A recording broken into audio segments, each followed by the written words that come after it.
अच्छी हो नीयत अगर तो नसीब कभी बुरा नहीं होता।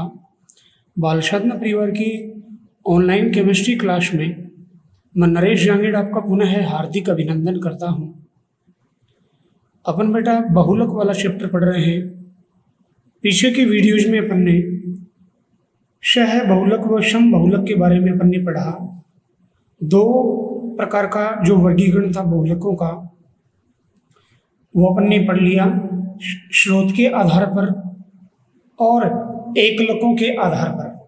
अपन ने पढ़ा पीछे कि स्रोत के आधार पर प्राकृतिक, अर्ध संश्लेषित और संश्लेषित तीन प्रकार के बहुलक होते हैं।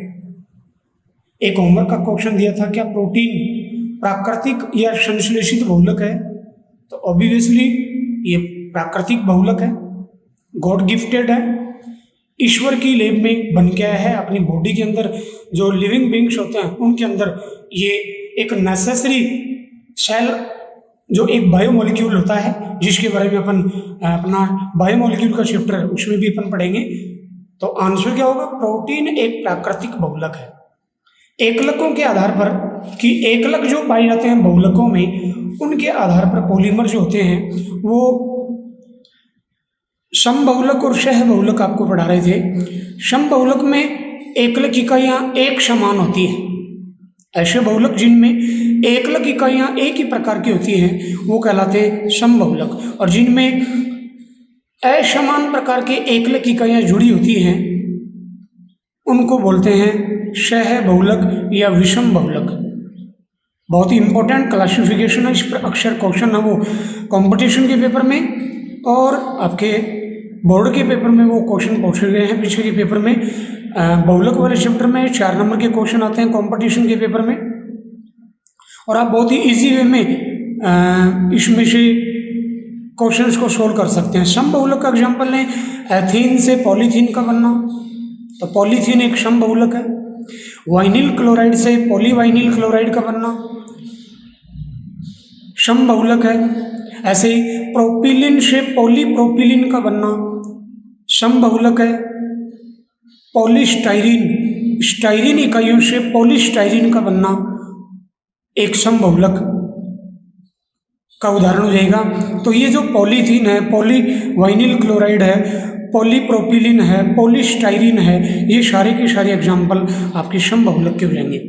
बात करें अपन सह बहुलक की, तो नाइलॉन 66 एक सह बहुलक है। टेरिलिन एक सह बहुलक है। बेकेलाइट बहुत इंपॉर्टेंट एग्जाम्पल सह बहुलक का उदाहरण है। आपको ये बताया गया, मैंने आपको बताया है कि बहुलक वाले चैप्टर में डेफिनेशन और इनके एग्जाम्पल आपको बहुत अच्छे से आना चाहिए। कंपटीशन का पेपर जो होता है ना, वो भी उसके क्वेश्चन भी रॉन्ग नहीं होते। बहुत ही इजी सा चैप्टर है, तो आप इसको अच्छे से तैयार करेंगे बेटा। तो चलिए अब अपन आज के वीडियो में स्टार्ट करते हैं। कल की वीडियो में मैंने आपको ये बताया था कि आपको 10 के चैप्टर में जो होमवर्क के क्वेश्चंस करवाए थे उनसे रिलेटेड किसी बच्चे को कोई प्रॉब्लम है मेरे से पूछ सकता है। आप में से बच्चों ने कमेंट्स नहीं किया, देखो मैं बताता हूँ आपको, आप रेगुलर वीडियोस को देखें आप, जिससे आप अपनी प्रॉब्लम्स को इजी वे में आप पहचान कर पाएँ और उस प्रॉब्लम का समय रहते हुए आपको सॉल्यूशन दिया जाएगा और आपके बहुत अच्छे मार्क्स आएंगे। आपको क्वेश्चन ये दिया था, अक्ष converted into y in presence of sodium nitrite and HCl at 278 Kelvin temperature and y changed into Z। और यहाँ कंडीशन कौन सी होंगी बेटा? कंडीशन आपको ये लिखवाई थी कि इसको निकल एल्यूमिनियम मिश्र धातु उसकी उपस्थिति में क्षार के द्वारा इसका अपक्षय करते हैं तो जेड बनता है, और जेड की Cl2 से रिएक्शन करवाते हैं तो BHC बनता है। इस क्वेश्चन में देखिए बेटा, वाई आपको लग रहा है डाइएज़ोटिक रिएक्शन है, तो अक्ष क्या होगा? यहाँ आपको करवाया मैंने सॉल्यूशन, आपने उसके बारे में कोई कमेंट्स नहीं किया। अक्ष जो होगा एनिलीन होगा। एनिलीन इन कंडीशन में डाइएज़ोटीकरण अभिक्रिया द्वारा बेंजीन डाइएज़ोनियम क्लोराइड बनाता है। तो एक्स क्या होगा? एनिलीन। वाई क्या होगा?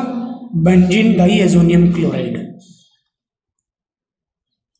और बेंजीन डाइएजोनियम क्लोराइड का रिडक्शन करते हैं, ऐसा कोई रिएक्शन नहीं पड़ा। तो बेटा इसमें क्या होगा, पहले आपने पूछा नहीं है, आपको कमेंट करके पूछना चाहिए था बेटा, आप रेगुलरिटी रखते हैं कि नहीं रखते हैं वीडियोज को देखने में।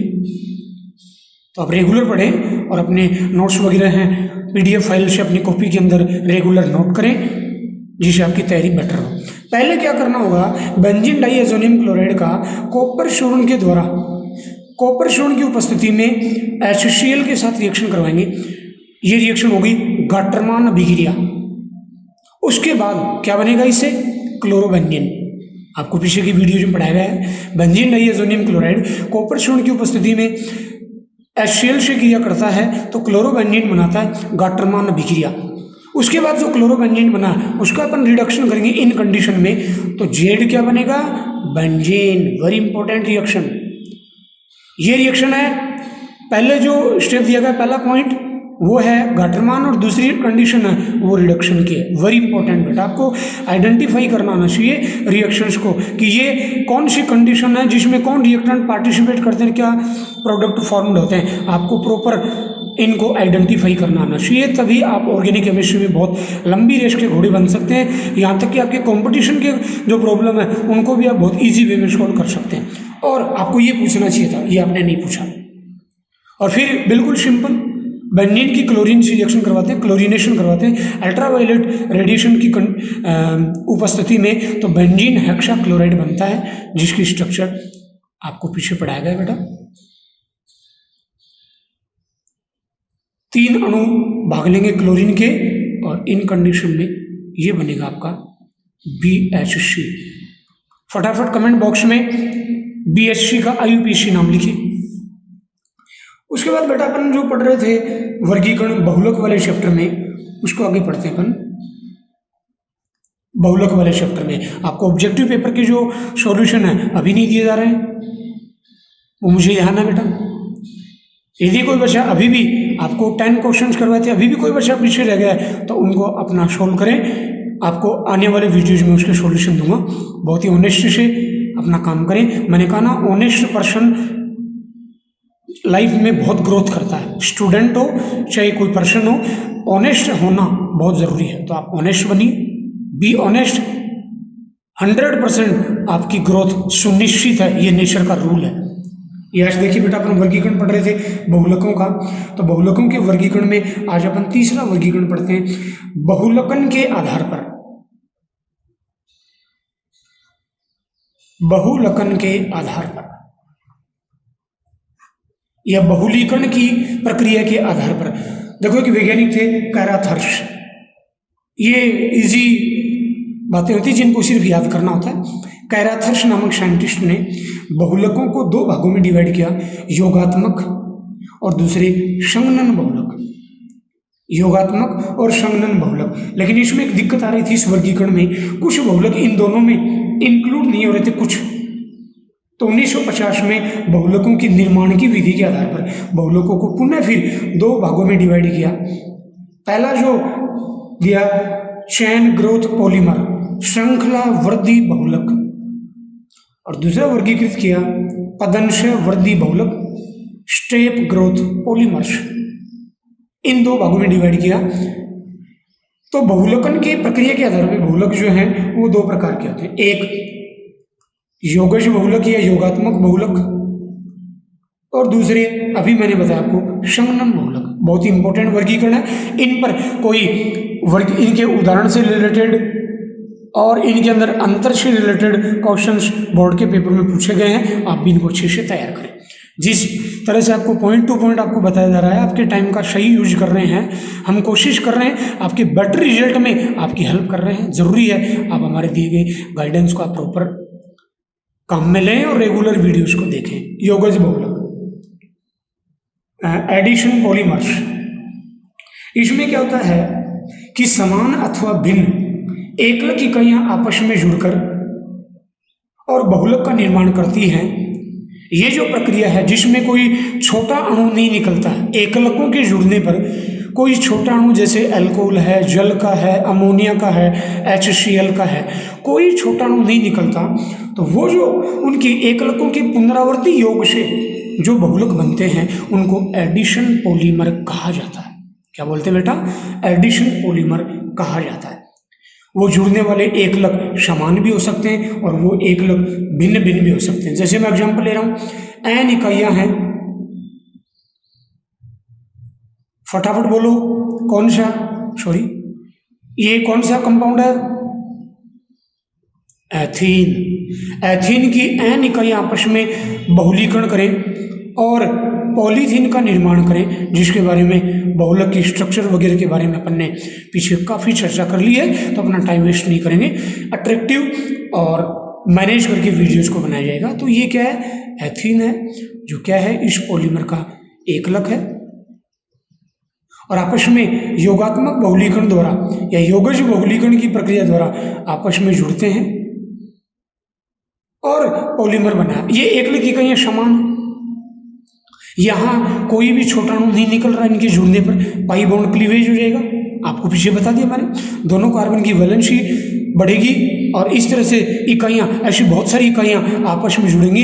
इस तरह से पॉलीमर की स्ट्रक्चर को अपन इस तरह से शो करते हैं। n इकाइयाँ जो बहुलीकरण की मात्रा को दर्शाता है, आपस में जुड़कर इस पॉलीथीन का निर्माण करती है। तो ये योगज बहुलीकरण है। मैं पुनः इसकी डेफिनेशन बता दूं, समान अथवा असमान असंतृप्त डबल या ट्रिपल बॉन्ड वाले एकलक में समान अथवा असमान असंतृप्त एकलक इकाइयों के पुनरावर्ती योग से बने हुए बहुलक क्या कहलाते हैं? योगज बहुलक।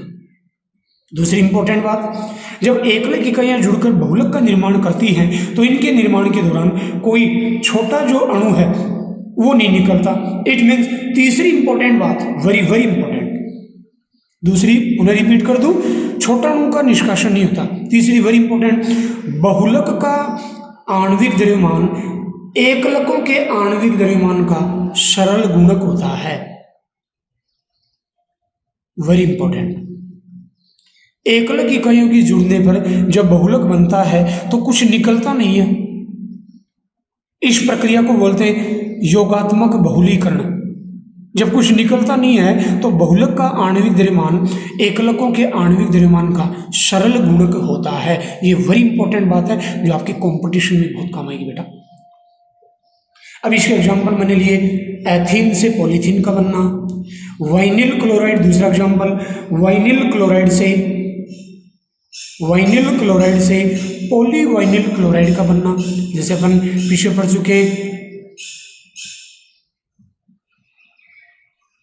ये कौन सा ग्रुप है? वाइनिल। क्लोराइड जोड़ दिया इस पर, वाइनिल क्लोराइड।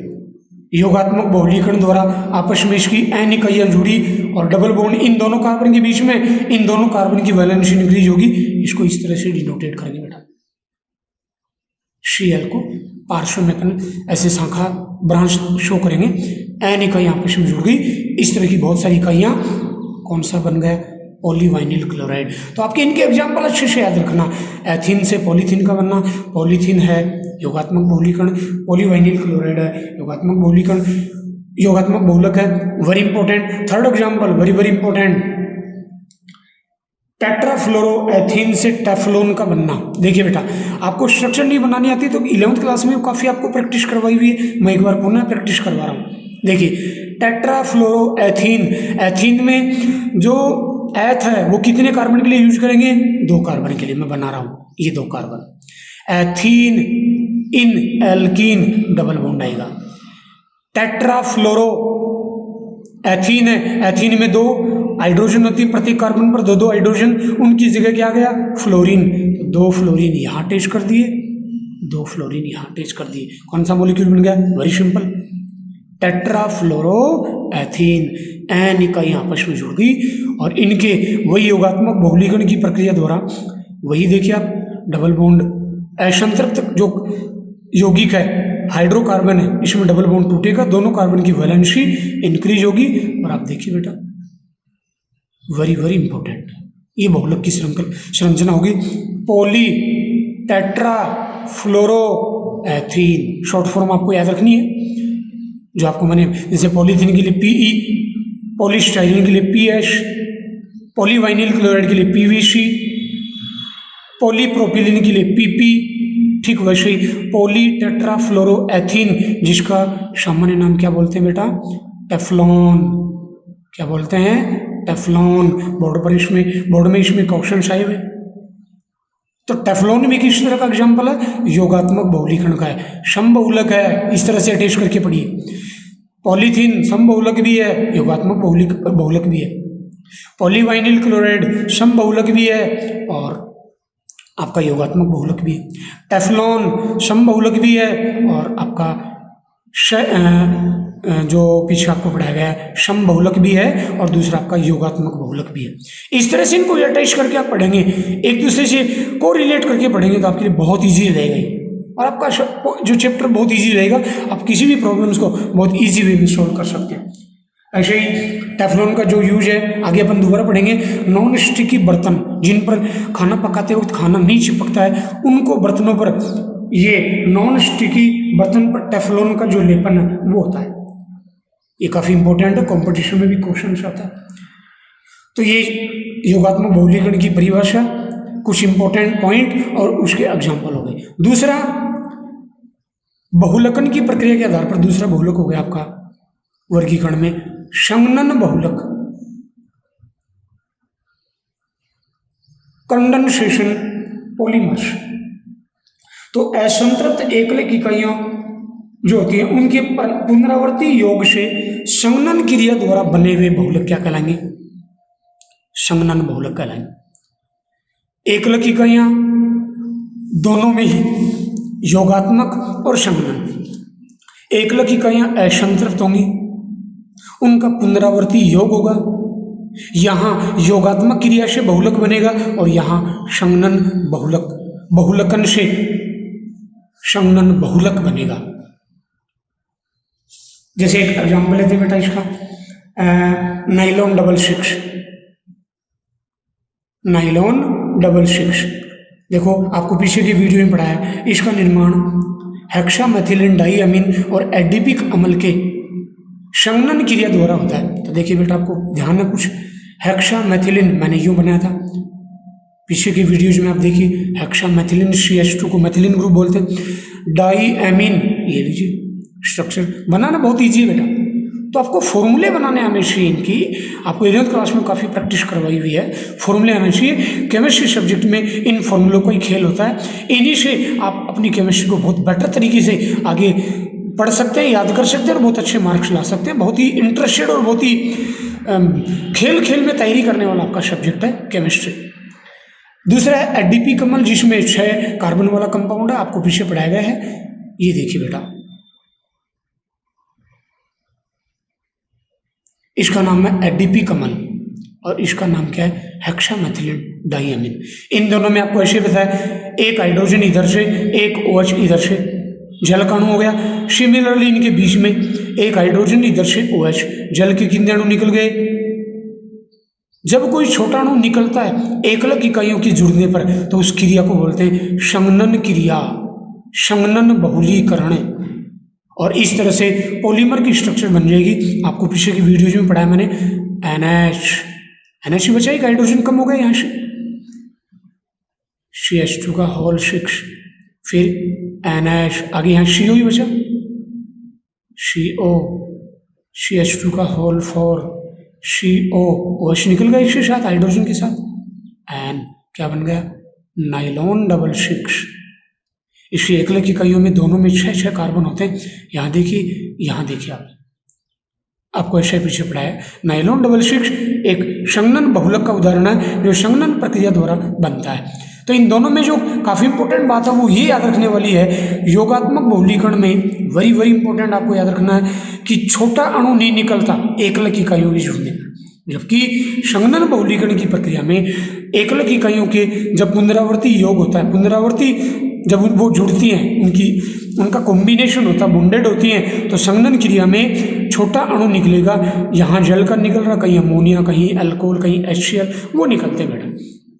अब जब कुछ निकल रहा है तो एकलिक इकाइयों का आणविक द्रव्यमान और बहुलक जो होते हैं उनका आणविक द्रव्यमान में अंतर मिलेगा जरूर। इट मीन इन संघनन बहुलकों के आणविक द्रव्यमान एकलकों के आणविक द्रव्यमान का सरल गुणक नहीं होता।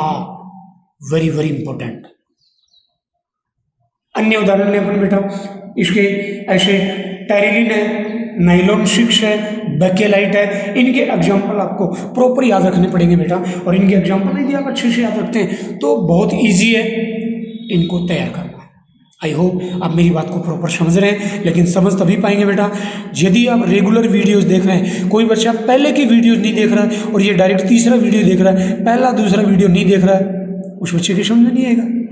ये बात आपको प्रॉपर बताई जा रही है, चाहे वो किसी भी स्कूल का कोई भी ऑनलाइन स्टूडेंट हो।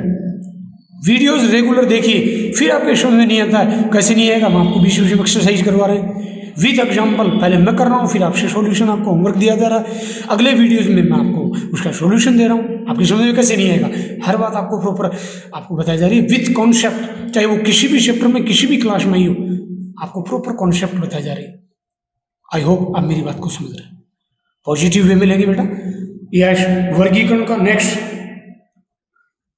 जो पॉइंट है वो है बेस्ड ऑन स्ट्रक्चर, संरचना के आधार पर। संरचना के आधार पर, संरचना के आधार पर अपन बहुलकों का वर्गीकरण करें। एकलक इकाइयां आपस में जुड़कर किस तरह से पॉलीमर का स्ट्रक्चर बनाती हैं, उसके आधार पर देखें तो बहुलकों का वर्गीकरण करें। पहला प्रकार होता है रेखीय बहुलक। ये थियोरेटिकल चीजें, रेखीय बहुलक, लीनियर पॉलीमर्स, इनके नाम से स्पष्ट है। इनमें एकलक इकाइयां परस्पर जुड़कर सीधी श्रृंखला बनाती हैं और एकलक इकाइयां एक दूसरे के पास पास में स्थित जुड़ी होती हैं, जैसे अपनी ये अंगुलियां होती हैं। इस तरह से एकलक इकाइयां सीधी श्रृंखला बनाकर पास पास व्यवस्थित हो जाती हैं, जिससे इन बहुलकों का तनन सामर्थ्य, घनत्व, गलनांक बहुत ऊंचा रहेगा, हाई रहेगा। कारण एकलक इकाइयां एक दूसरे के पास पास व्यवस्थित होती हैं, लाइक दिस। ये एकलक इकाइयां हो गई, बहुलक श्रृंखला ये हो गई, ये हो गई।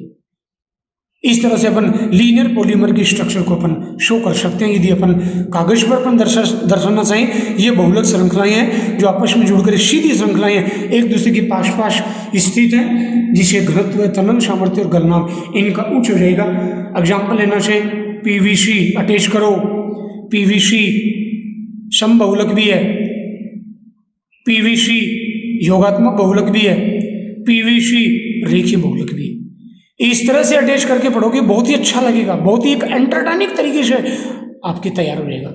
ऐसे बेटा अपन करना चाहें HDPE short form, high density polythene, उच्च घनत्व वाला पॉलीथीन किस प्रकार का बहुलक है? रेखीय बहुलक है। ऐसे ही एग्जाम्पल लेना चाहें, पॉलीएस्टर रेखीय बहुलक है। आई होप आपको बहुत इंटरेस्ट आ रहा होगा, आपको बहुत मजा आ रहा होगा इन चीजों को अच्छे से पढ़ने में, लेकिन रेगुलर वीडियोस को पढ़ेंगे तब आएगा। देखिए बेटा, अभी तक आप न तो यूट्यूब के देखने वाले स्टूडेंट हैं प्रॉपर, और अभी हम भी प्रॉपर यूट्यूब पढ़ाने वाले टीचर्स नहीं हैं, लेकिन हम पूरा कोशिश कर रहे हैं रेगुलर वीडियोस को अपडेट करके इम्प्रूव करके आपको मैटर प्रोवाइड कर रहे हैं। आई होप पहले वीडियो से रेगुलर आपको इम्प्रूव देखने को मिल रहा है। ये कोरोना के समय में आपको जो आपके टाइम को मैनेज करके हम पढ़ा रहे हैं, रेगुलर इसमें इम्प्रूवमेंट मिलेगा, और आने वाले दिनों में हम बिल्कुल 101% यूट्यूब के टीचर बन जाएंगे, और आप यूट्यूब के ऑब्वियसली आप यूट्यूब को देखने वाले स्टूडेंट्स बन जाएंगे, यूट्यूब पर पढ़ने वाले स्टूडेंट बन जाएंगे। आप समझ रहे हैं मेरी बात को प्रॉपर? तो ये इसके इनके एग्जाम्पल हो जाएंगे। दूसरा आप देखिए, आप इसका दूसरा जो प्रकार है संरचना के आधार पर, तो सांखित बहुलक। अब इसके नाम से पता चल रहा है,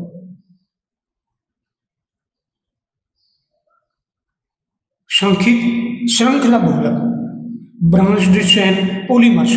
अब इनके नाम से पता चल रहा है कि इनमें एकलिक इकाइयां परस्पर जुड़कर सीधी श्रृंखला बनाती है मुख्य, जिससे कोई शाखाएं निकली होती है, समान या असमान। जैसे मैं इसकी स्ट्रक्चर बनाऊं, आप देखिए बेटा, ये एक बहुलक श्रृंखला सीधी है, लेकिन इससे कुछ श्रृंखलाएं निकली भी है ऐसे, जो समान भी हो सकती हैं और असमान भी हो सकती है। इस प्रकार का जो बहुलक होगा सांखित श्रृंखला बहुलक होगा। सांखित श्रृंखला बहुलक कहलाएगी। इनकी तनन सामर्थ्य गलनांक घनत्व रेखीय बहुलक की तुलना में कम होता है। ये दोनों में डिफरेंस हो गए, काफी इंपॉर्टेंट। इनमें भी क्वेश्चन आ सकते हैं कि संरचना के आधार पर कौन से निम्न में से कौन से बहुलक का घनत्व कम होता है। ऑब्जेक्टिव पेपर में आपको सांख्यिक मिलेगा, इसमें शाखाएं हैं और बहुलक श्रृंखलाएं, मुख्य बहुलक श्रृंखला सीधी है और शाखाएं एक दूसरे से निकली हुई जो समान या असमान हो सकती हैं। इनका घनत्व गलनांक और तनन सामर्थ्य कम होता है। कारण क्या होता है, इनकी बहुलक श्रृंखलाओं के मध्य आकर्षण क्या होता है, वीक होता है। सीधा सीधा कारण ये है, इसलिए इनका घनत्व है गलनांक उतनांक और तनन सामर्थ्य क्या मिलेगा, बहुत ही कम मिलेगा। ये लॉजिकल बात है। जबकि रेखीय बहुलक में बहुलक श्रृंखलाओं के मध्य आकर्षण बल जो क्या मिलेगा, अधिक मिलेगा। तो ये इंपॉर्टेंट बातें जिनके बारे में आप लॉजिकल बातें जिनको याद रखकर आप कर सकते हैं कि इनका गलनांक उतना अधिक होता है कारण और इनका कम होता है। देखिए बेटा, इसके उदाहरण अपन ले, यही अपन ले लेंगे इनके एग्जाम्पल। जैसे बेटा लो डेंसिटी पॉलीथीन, निम्न घनत्व वाला प्लास्टिक पॉलीथीन, ऐसे ग्लाइकोजन, ऐसे ही एमिलोपेक्टिन, ये क्या हो जाएंगे बेटा, इसके एग्जाम्पल हो जाएंगे। एग्जाम्पल्स को मैंने बताया, एग्जाम्पल्स जो भी होते हैं जिस भी क्लासिफिकेशन में आपको अच्छे से याद करना है, आप चाहो इनका एक पेपर पे चार्ट बना लो, रेगुलर जो भी पढ़ाया जा रहा है उसके सामने उसके एग्जाम्पल लिख लो, और वो चार्ट इन फ्यूचर एग्जाम के टाइम बहुत कम समय रहता है, कम समय में फटाफट रिवाइज करने का बहुत ही बेटर तरीका होगा। जैसे मैंने ऑर्गेनिक केमिस्ट्री में 10 की शिफ्ट में बताया था, एक पेज पर किसी कंपाउंड की चार्ट बना लो, बनाने की विधियां ले लो, रासायनिक गुणधर्म ले लो, ज़्यादा रासायनिक गुणधर्म है दूसरे पेपर पे ऐसे ही आप चार्ट बना लो, दूसरी साइड में आप चार्ट बना लो, कम समय में उनको रिवाइज करने का बेटर तरीका।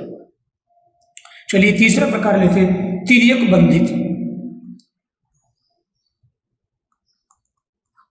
बंधित या नेटवर्क बहुलक,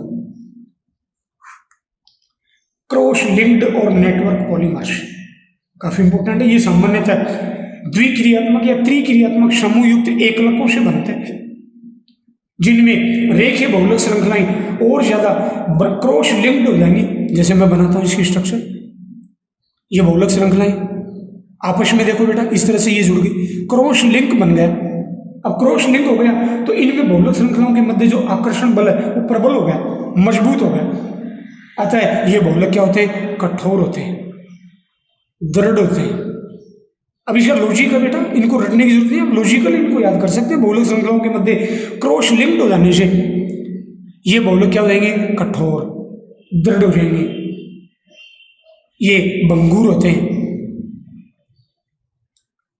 ये बहुलक जो होते हैं ये किसी विलायक में विलय नहीं होते, किंतु विलायक को सोख लेते हैं। इसके उदाहरण लेना चाहिए अपन, वल्नीकृत रबर।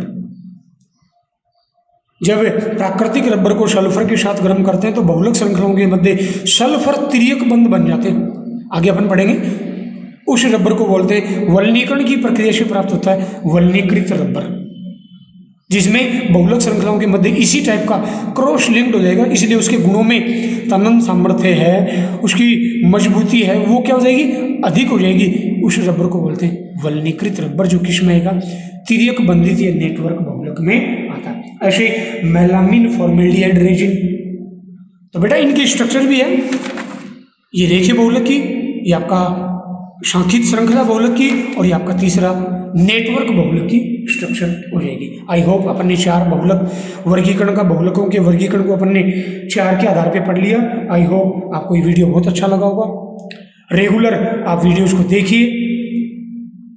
तभी एक बार पुनः मैं आपको जाते वक्त कह रहा हूँ, कर दिखाओ कुछ ऐसा, श्री सभी बनना चाहिए आप जैसा। जय हिंद, जय भारत।